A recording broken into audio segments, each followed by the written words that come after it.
Fernando Aire, Salvador bersolaria,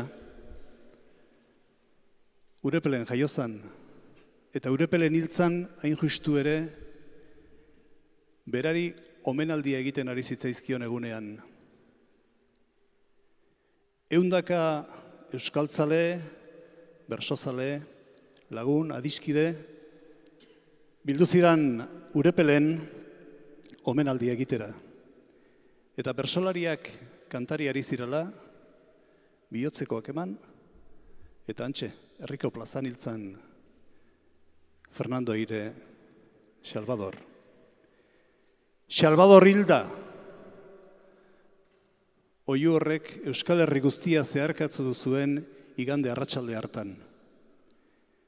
1976ko azaroaren 7 zen.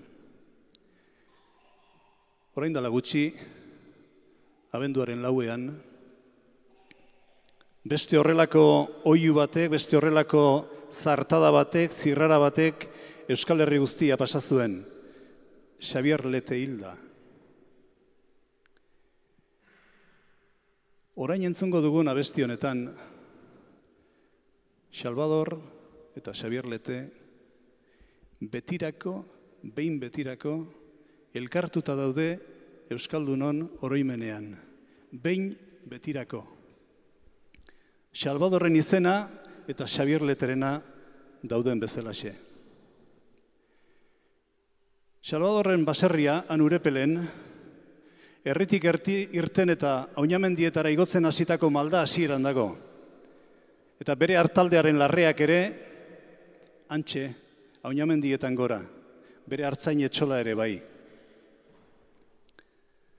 Kontatu didate, Xabier Letek bere azkeneko ordua bazetorkiola ikusita ospitalera bidean, kotxea geldiarazi, kotxetik irten, eta Oiartzungo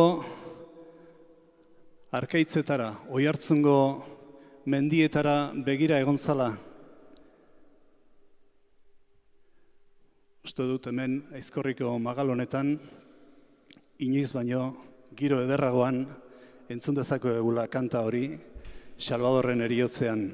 Eta behar bada guk ere poetak esan zuen bezala aldarrika dezakegula, nunago, zein larretan Urepelgo hartzaia, Salvador. Nunago, zein larretan Euskaldunon poeta, Xabier Lete.